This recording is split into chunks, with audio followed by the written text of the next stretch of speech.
ಕುಡಿ.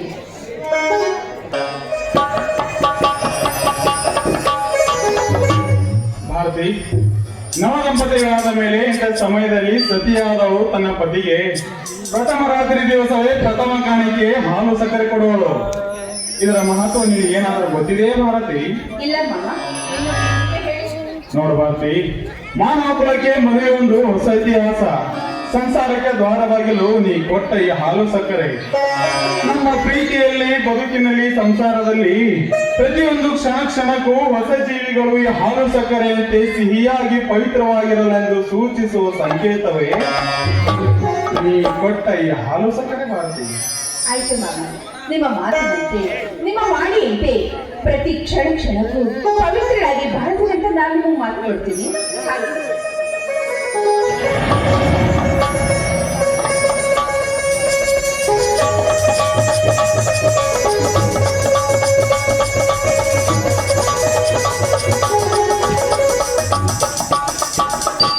ಭಾರತಿ, ನೀನು ಅರ್ಧ ಹಾಲು ಕೊಡಿ. ಬೇಡ ಮಾಮ, ಸಂಪೂರ್ಣ ನೀವೇ ಕುಡಿ. ಭಾರತಿ, ಸಂಪೂರ್ಣ ನಾನೊಬ್ಬನೇ ಸ್ವೀಕರಿಸಿದರೆ ಅದು ಸ್ವಾರ್ಥವಾಗುತ್ತದೆ. ಅರ್ಧಾಂಗಿ ಎನ್ನಿಸಿಕೊಂಡವರಿಗೆ ಪ್ರತಿಯೊಂದರಲ್ಲಿಯೂ ಅರ್ಧ ಪಾಲು ಸಿಗಬೇಕು. ತೆಗೆದುಕೋ ಹಾಲು. ಮಾತಿನಲ್ಲಿ ನಿಮ್ಮನ್ನು ಗೆಲ್ಲೋಕ್ಕಾಗತ್ತಾ? ನಿಮ್ಮನ್ನು ಎದುರಿಸುವಷ್ಟು ಸಮರ್ಥನ ನಾನಲ್ಲ. ಸರಿ.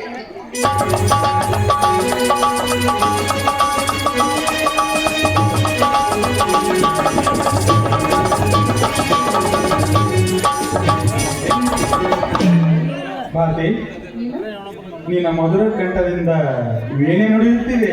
ಏನೆಲ್ಲ ನುಡಿತಾ ಇದೆ ವೀಣೆ? ಬೇಗನೆ ಒಂದಾದ ಒಂದು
ಶಿವ ಪೂಜೆಯಲ್ಲಿ ಗಂಡಿ ಬಂದಂತೆ ಇಂಥ ಸಮಯದಲ್ಲಿ ಯಾರು ಬಂದಿರ್ಬೋದು? ಯಾರವರು ಸರ್ ಹೇಳಿ, ಏನಾಗುತ್ತೆ?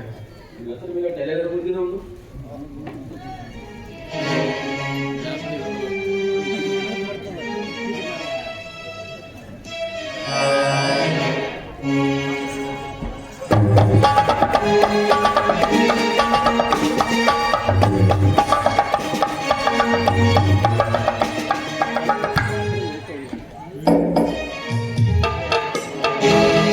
ನೋಡಿ ಮಿಸ್ಟರ್ ಮಂಜು, ನಾನು ಡೆಲ್ಲಿಯಿಂದ ಹೆಲಿಕಾಪ್ಟರ್ ಡಿಸೋಜ ಮಾತಾಡ್ತಾ ಇದ್ದೀನಿ. ಮಿಸ್ಟರ್ ಮಂಜು, ನಿನ್ನೆ ರಾತ್ರಿಯಿಂದ ನಮ್ಮ ಪಕ್ಕದ ವೈರಿ ದೇಶ ಪಾಕಿಸ್ತಾನ ನಮ್ಮ ಭಾರತ ದೇಶದ ಮೇಲೆ ಯುದ್ಧ ಸಾರಿದೆ. ಕಾರಣ ತಮ್ಮ ರೆಸಾರ್ಟ್ ಅನ್ನು ರದ್ದುಗೊಳಿಸಲಾಗಿದೆ. ಆದಷ್ಟು ಬೇಗನೆ ತಾವು ಹೊರಟು ಡೆಲ್ಲಿ ಕಡೆಗೆ ಬರಬೇಕು. ನೋಡಿ ಮಿಸ್ಟರ್ ಮಂಜು, ನೀವು ಇಡುವ ಒಂದೊಂದು ಹೆಜ್ಜೆ ನಮ್ಮ ಭಾರತ ದೇಶಕ್ಕಾಗಿ ಹೊರತು ನಿಮ್ಮ ಸ್ವಾರ್ಥಕ್ಕಾಗಿ ಅಲ್ಲ. ಈ ಯುದ್ಧದಲ್ಲಿ ನಮ್ಮ ಭಾರತ ದೇಶ ಗೆದ್ದೇ ಗೆಲ್ಲುತ್ತದೆ. ಮುಂದಿಟ್ಟ ಹೆಜ್ಜೆ ಎಂದಿಗೂ ಹಿಂದಿಡಬಾರದು. ಆದಷ್ಟು ಬೇಗನೆ ತಾವು ಹೊರಟು ಡೆಲ್ಲಿ ಕಡೆಗೆ ಬರಬೇಕು. This is my order. ಜೈ ಹಿಂದ್. ಜೈ ಹಿಂದ್. ಏನ್ರಿ ಈ ಹಾರ ಟೆಲಿಗ್ರಾಮ್ ಇಷ್ಟೊತ್ತಲ್ಲೇ ಬರ್ಬೇಕಾಗಿತ್ತ? ಬರ್ಲಿ ಬಿಡು ಭಾರತಿ, ಏನ್ ತಪ್ಪಾಗಿದೆ?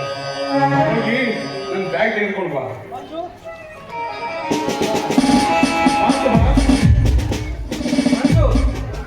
ಅರ್ಜೆಂಟ್ ಆಗಿ ಬರ್ಬೇಕಂತ ನನಗೆ ಡೆಲ್ಲಿಯಿಂದ ಟೆಲಿಗ್ರಾಮ್ ಬಂದಿದೆ. ನಿನಗೂ ಬಂದಿದೆಯೇ? ಹೌದು ಸುಭಾಷ್, ನನಗೂ ಕೂಡ ಬಂದಿದೆ. ಹಾಗಾದರೆ ಬೇಗ ತಯಾರಿಯಾಗು, ಇಬ್ಬರು ಕೂಡಿ ಹೋಗೋಣ. ಸದ್ಯ ಟ್ರೈನ್ ಟೈಮ್ ಆಗಿದೆ. ಸುಭಾಷ್, ಬೇಡ ಸುಭಾಷ್, ಇವತ್ತು ನಮ್ಮ ಪ್ರಥಮ ರಾತ್ರಿ. ಈ ಪ್ರಥಮ ರಾತ್ರಿ ದಿನ ಹೆಣ್ಣಾದಳು ನೂರಾರು ಆಸೆ ಆಕಾಂಕ್ಷೆಗಳನ್ನ ಮನಸ್ಸಲ್ಲಿ ಇಟ್ಕೊಂಡಿರ್ತಾಳೆ. ದಯವಿಟ್ಟು ಇವತ್ತು ಮಾತ್ರ ಅವನ್ನ ಎಲ್ಲಿ ಕರ್ಕೊಂಡು ಹೋಗ್ಬೇಡ. ಬೇಕಾದ್ರೆ ನಾಳೆ ಕರ್ಕೊಂಡು ಹೋಗು.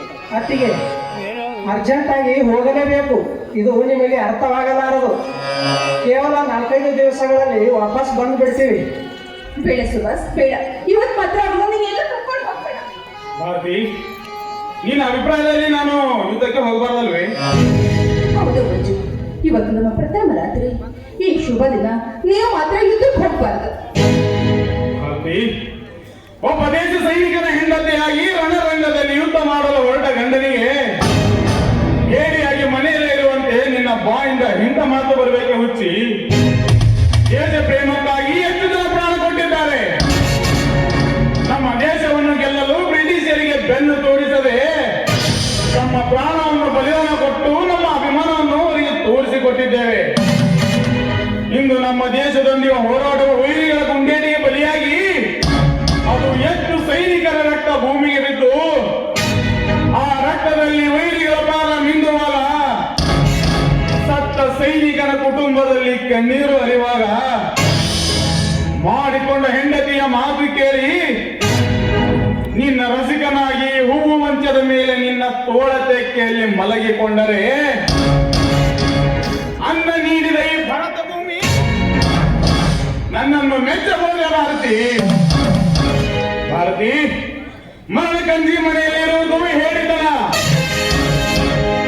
ಸತ್ಯಕ್ಕಾಗಿ ಸಾಯುವುದು ಶೂರತನ.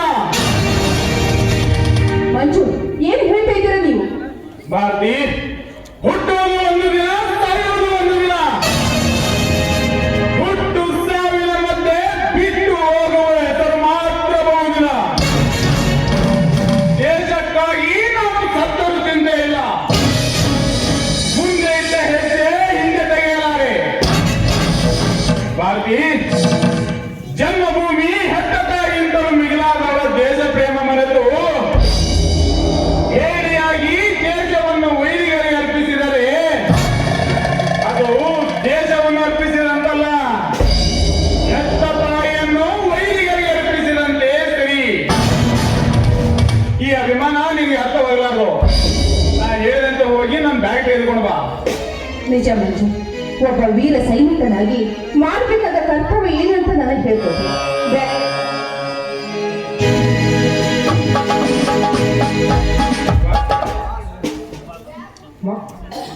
ನಾನು ಹೋಗಿ ರೆಡಿ ಆಗಿ ಬರ್ತೀನಿ, ಸ್ವಲ್ಪ ವೇಟ್.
ಕಿ ಭಾರತ್ ಮಾತಾ ಕಿ ಭಾರತ್ ಮಾತಾ ಕಿ.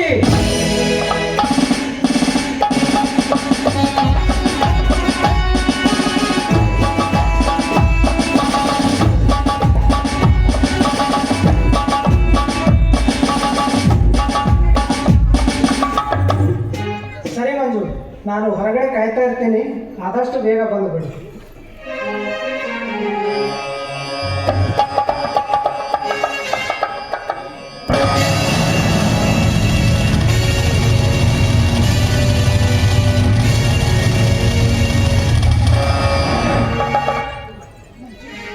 ಯುದ್ಧಕ್ಕೆ ಅಂತ ಹೊರಟ ನಿಮಗೆ ಆರತಿ ಮಾಡಿದ್ರೆ ದೀಪ ನಂದು ಹೋಯ್ತು.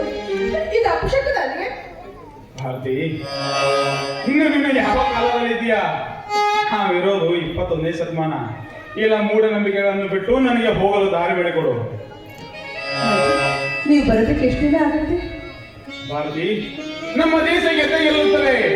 ನಾವು ಮರಳಿ ಬಂದೇ ಬರುತ್ತೇವೆ. ನಾವು ಬರಲು ಸುಮಾರು 80 ದಿವಸಗಳಾಗೋದು ಅಷ್ಟೇ.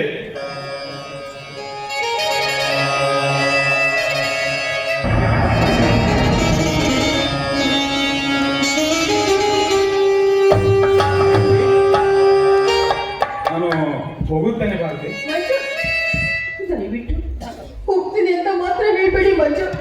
ಹೋಗ್ತೀನಿ ಅಂತ ಮಾತ್ರ ಹೇಳ್ಬೇಡಿ. ಬರ್ತೀನಿ ಅಂತ ಹೇಳಿ. ಸರಿ ಭಾರತಿ, ನಾನು ಹೋಗಿ ಬರಬೇಕು.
ಯುದ್ಧಕ್ಕೆ ಅಂತ ಹೊರಟು ನನ್ನ ಪತಿಗೆ ಆರತಿ ಮಾಡಿದ್ರೆ ದೀಪ ನಾನು ಹೋಯ್ತು. ಇದು ಅಪಶಕನ ಅಂತ ನಾನು ಎಷ್ಟು ಮಂಜು ಹೇಳಿದ್ರು ನನ್ನ ಮಾತೇ ಕೇಳಿಲ್ಲ ಅವರು. ತಂದೆ ಜಗದೀಶ್ವರ, ಯುದ್ಧಕ್ಕೆ ಅಂತ ಹೊರಟ ನನ್ನ ಪತಿ ಯುದ್ಧದಲ್ಲಿ ಗೆದ್ದು ಜಯಶಾಲಿಯಾಗಿ ಆದಷ್ಟು ಬೇಗ ಮನೆಗೆ ಬರುವ ಹಾಗೆ ಆಶೀರ್ವಾದ ಮಾಡು ತಂದೆ, ಆಶೀರ್ವಾದ ಮಾಡು.